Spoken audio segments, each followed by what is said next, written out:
Hello students, I am doctor के शर्मा। और अब metal ligand bonding in transition metal complexes का सेकंड सेशन में हम स्प्लिटिंग इन ऑक्टाहेड्रल कॉम्प्लेक्सेस अर्थात अष्टफलकीय संकुलों में डी कक्षकों का विभाजन किस प्रकार होता है यह समझेंगे। यहाँ पर इस स्लाइड में आपको फिगर में यह दिख रहा है कि किस तरह से एक धातु आयन जो कि सेंटर में केंद्र में है वो 6 लिगेंड से घिरा हुआ है और ये एक ऑक्टाहेड्रन है या अष्टफलक है। इसमें जब जो लिगेंड है वो each of the 3 X Y और जेड एक्सिस में, तो ये सारे ligand when they are allowed to approach towards the metal ion from both the ends of axis, the electrons in d orbitals of the metal ion are repelled by negative end of the ligands। अर्थात जब ligand जो कि point charges हैं और x Y Z axis पर दिखाए गए हैं कैपिटल एल से, जब धातु की तरफ या धातु आयन की तरफ अप्रोच करते हैं तो जो डी ऑर्बिटल्स में इलेक्ट्रॉन हैं वो नेगेटिव जो लिगेंड हैं, जो कि जैसा हमने पहले बताया था पहली स्लाइड में कि क्रिस्टल फील्ड थ्योरी में जो लिगेंड हैं वो नेगेटिव पॉइंट चार्जेस होते हैं, उन पर ऋणावेश होता है। तो यहाँ पर धातु आयन के इलेक्ट्रॉन अर्थात डी ऑर्बिटल्स में जो इलेक्ट्रॉन है किसके, धातु आयन के, वो जब लिगेंड उनके नज़दीक आते हैं तो उनसे प्रतिकर्षित या रिपेल होते हैं और इसके कारण डी कक्षकों की ऊर्जा क्या होती है, बढ़ जाती है, राइज हो जाती है। फिर से सुने, यहाँ पर एक ऑक्टाहेड्रन के 6 कोनों पर 6 लिगेंड स्थित है, धातु आयन केंद्र में स्थित है और ये लिगेंड जब धातु आयन की तरफ अप्रोच करते हैं तो चूंकि लिगेंड पर क्रिस्टल फील्ड थ्योरी में नेगेटिव चार्ज होता है, ऋणावेश होता है और धातु आयन के डी ऑर्बिटल्स हैं उनमें भी इलेक्ट्रॉन प्रेजेंट हैं, तो लिगेंड के इलेक्ट्रॉन मतलब लिगेंड जो कि नेगेटिव चार्ज है और धातु आयन के इलेक्ट्रॉन प्रतिकर्षित होते हैं, जिसके कारण जो 5 डी कक्षक हैं किसके, धातु आयन के, उनकी ऊर्जा बढ़ जाती है, राइज हो जाती है। अब जैसा कि डायग्राम में दिखाया है कि जो लोब्स हैं किसके, ईजी ऑर्बिटल्स, जिनको कि D X square Y square और डी जेड स्क्वायर कहते हैं, जैसा कि स्लाइड में दिख रहा है, वो लिगेंड के पाथ में या रास्ते में सीधे सीधे आते हैं। अर्थात जो D X square Y square और डी जेड स्क्वायर के जो संरचना होती है, उनकी जो शेप होती है वो अराउंड द एक्सिस होती है। तो लिगेंड जब अनंत से उसकी तरफ अप्रोच कर रहे हैं धातु की तरफ, तो D X square Y square और डी जेड स्क्वायर जो मेटल आयन के कक्षक हैं वो सीधे लिगेंड के रास्ते में पड़ते हैं और इस कारण से उनमें ज़्यादा प्रतिकर्षण महसूस होता है या ज़्यादा प्रतिकर्षण होता है, बजाय कि T2G ऑर्बिटल्स के जो कि सीधे लिगेंड के रास्ते में नहीं आते हैं। और इस तरह से जो 5 डी कक्षक हैं धातु आयन के वो 2 पार्ट में डिवाइड हो जाते हैं। जो हायर एनर्जी का होता है मतलब ज़्यादा प्रतिकर्षित होते हैं जो कक्षक, वो उच्च ऊर्जा के हो जाते हैं, और जो कम प्रतिकर्षित होते हैं T2G ऑर्बिटल्स वो कम ऊर्जा के हो जाते हैं।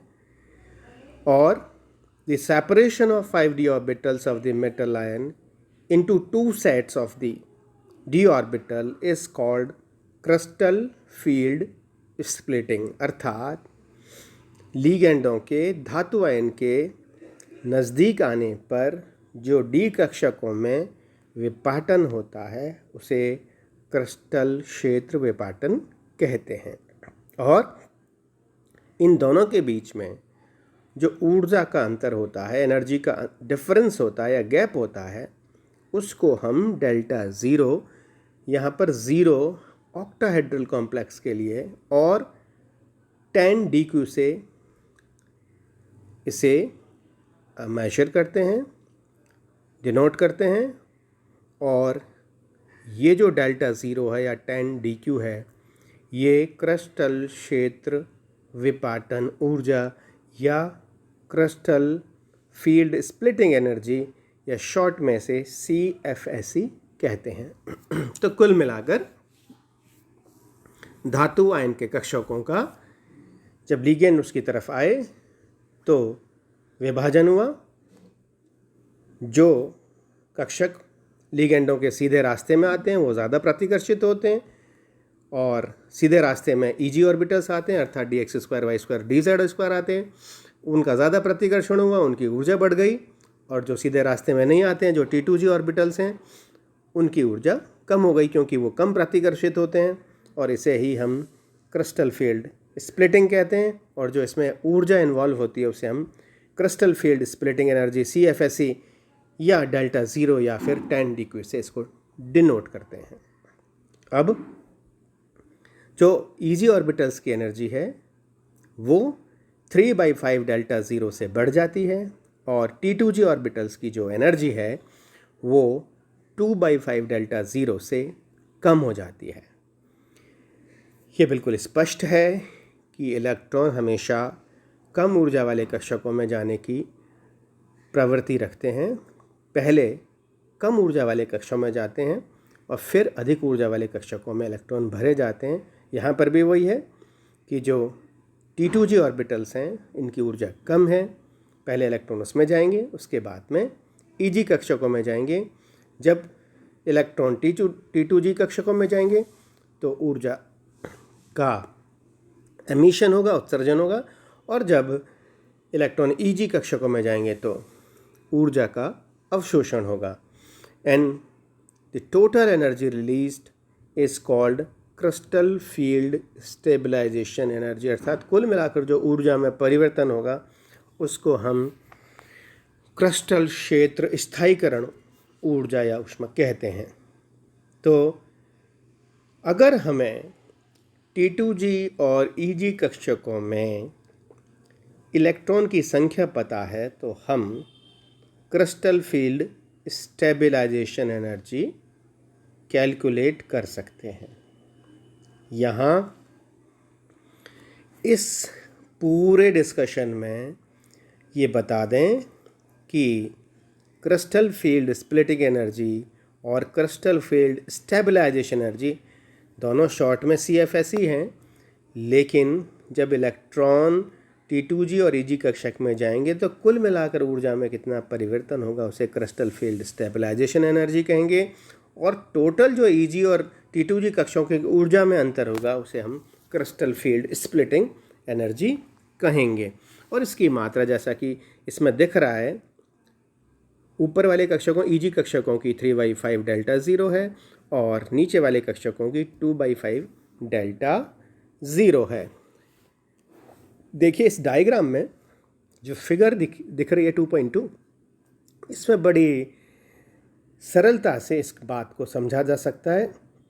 बड़ा ही अच्छा डायग्राम है।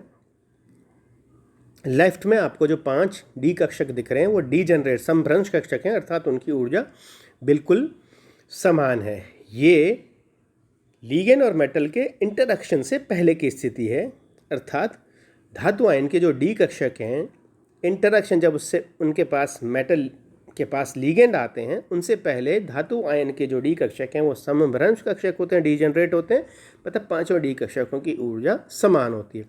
जैसे ही लिगेंड आए, धातु आयन में उपस्थित इलेक्ट्रॉन डी इलेक्ट्रॉन और लिगेंड के ऋण आवेश में इंटरेक्शन हुआ, प्रतिकर्षण हुआ। जो ज़्यादा प्रतिकर्षित हुआ ऊपर चलेगा ईजी कक्षक, और इन दोनों के बीच की जो ऊर्जा का अंतर जो 10 dq दिख रहा है आपको, डेल्टा ज़ीरो दिख रहा है, वो तो CFSE अर्थात क्रिस्टल फील्ड स्प्लिटिंग एनर्जी है। और जो बीच में डॉटेड लाइन से दिख रहा है आपको, नीचे +4 dq और ऊपर +6 dq, नीचे +0.4 डेल्टा ज़ीरो और ऊपर +0.6 डेल्टा ज़ीरो, ये आपको क्रिस्टल फील्ड स्टेबलाइजेशन एनर्जी से कैलकुलेट करेंगे।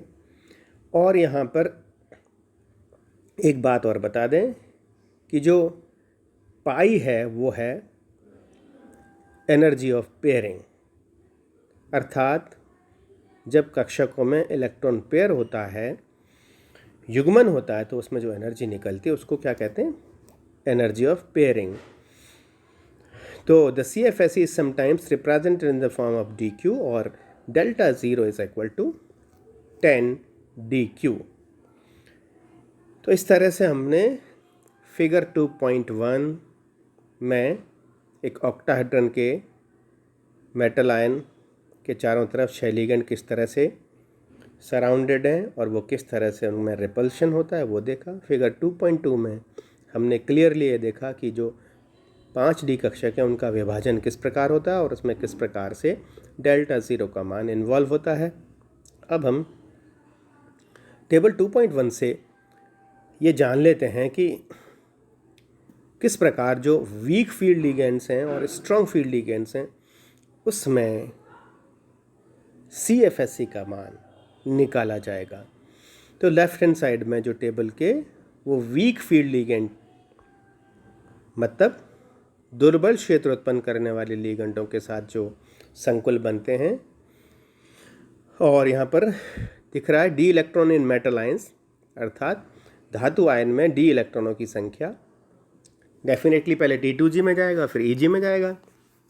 तो यहाँ 1 से 10 तक जो डी इलेक्ट्रॉन हैं उनका वीक फील्ड लिगेंड कॉम्प्लेक्सेस की तरफ से, अर्थात जिसमें कि इलेक्ट्रॉन पेयर अप नहीं होने की संभावना रखते हैं या टेंडेंसी नहीं रखते हैं, अर्थात पहले 3 इलेक्ट्रॉन, अगर 3 इलेक्ट्रॉन आते हैं तो पहले 3 इलेक्ट्रॉन T2G में जाते हैं, फिर इलेक्ट्रॉन EG कक्षक में जाते हैं। पेयरिंग अप नहीं होता है क्योंकि पेयरिंग एनर्जी का मान इनके लिए कम होता है, जबकि स्ट्रॉन्ग फील्ड लिगेंड्स के लिए पेयरिंग एनर्जी का मान ज़्यादा होता है। तो पेयरिंग एनर्जी का मान ज़्यादा होता है तो इलेक्ट्रॉन पेयर होते हैं, पेयरिंग एनर्जी का मान कम होता है तो इलेक्ट्रॉन पेयरिंग नहीं होते, वो हाई स्पिन कॉम्प्लेक्सेस बनाते हैं, अर्थात उनमें उच्च चक्रण होता है। या वीक फील्ड लिगेंड्स या दुर्बल क्षेत्र जो लिगेंड उत्पन्न करते हैं उनके लिए जो कॉम्प्लेक्सेस हैं उनके लिए CFSE के मान इस टेबल में दिखाए हैं। ये थोड़ा ऐसा लग रहा है कि आपको कि थोड़ा डिफ़िकल्ट है या कॉम्प्लिकेटेड है, इसमें कुछ भी कॉम्प्लिकेटेड नहीं है, सिंपल है। इस टेबल में जो लेफ़्ट हैंड साइड को जो दुर्बल क्षेत्र लिगेंड उत्पन्न करते हैं उनमें इलेक्ट्रॉन पहले पेयर नहीं होंगे, अर्थात 5 इलेक्ट्रॉनों तक D5 कॉन्फ़िगरेशन तक इलेक्ट्रॉन सारे के सारे अनपेयर्ड रहेंगे। 3 T2G में जाएंगे मतलब नीचे वाले उसमें जाएंगे और 2 ऊपर वाले उसमें जाएंगे, EG कक्षकों में जाएंगे। उसके बाद में छठे इलेक्ट्रॉन से अब कोई विकल्प ही नहीं है तो छठे इलेक्ट्रॉन से फिर इलेक्ट्रॉन पेयर अप आना शुरू होते हैं। जबकि स्ट्रॉन्ग फील्ड कॉम्प्लेक्स जो प्रबल क्षेत्र उत्पन्न करते हैं उसमें D4 से ही जो T2G कक्षकों में इलेक्ट्रॉन पेयर जैसा कि दिख रहा है, T2G में एक इलेक्ट्रॉन पेयर हो गया, फिर उसके बाद में D5 में, D6 में, D7 में।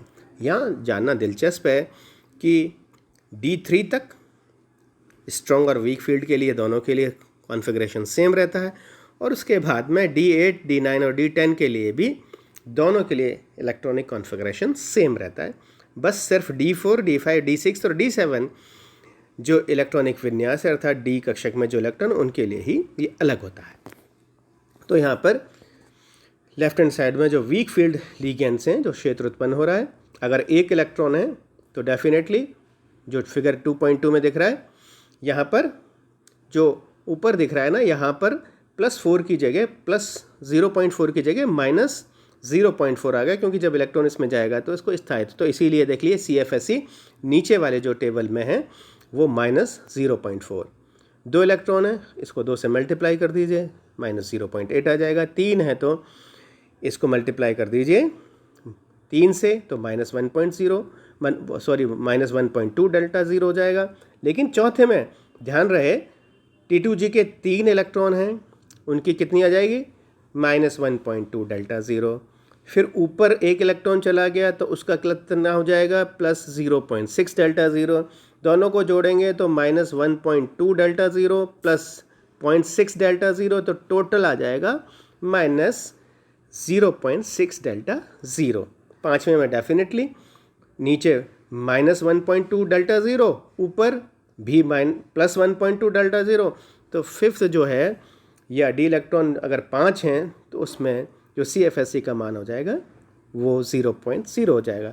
फिर से आगे चलें तो D6 इलेक्ट्रॉनिक विन्यास में वीक फील्ड के लिए फिर से देखिए, अगर कैलकुलेशन करेंगे तो -0.4 आ जाएगा, लेकिन यहाँ पर चूँकि एक इलेक्ट्रॉन युग्मित हो गया है तो +π हो जाएगा।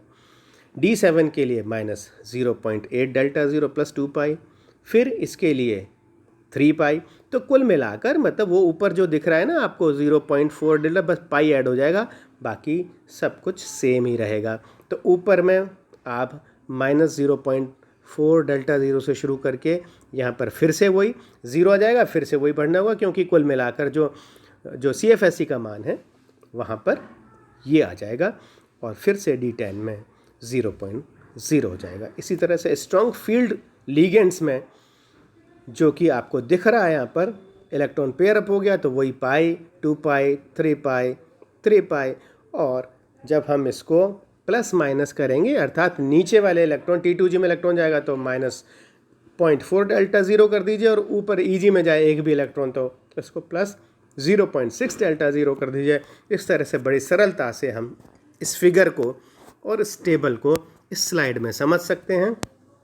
आगे हम इसके आधार पर ही वीक फील्ड और स्ट्रॉन्ग फील्ड लीगेंड्स के लिए अगर हमें यहाँ पर डेल्टा ज़ीरो का मान पता है और पाई का मान पता है, तो किसी भी इलेक्ट्रॉनिक विन्यास के लिए दुर्बल क्षेत्र लीगेंड और प्रबल क्षेत्र लीगेंड के लिए हम CFSE का मान अर्थात क्रिस्टल फील्ड स्टेबलाइजेशन एनर्जी का मान बड़ी आसानी से निकाल सकते हैं। तो ये टेबल 2.1 बहुत ही महत्वपूर्ण है, और न्यूमेरिकल अगर कोई सवाल आता है तो उससे हम इसको आसानी से सहजता से हम इसको हल कर सकते हैं। Thank you.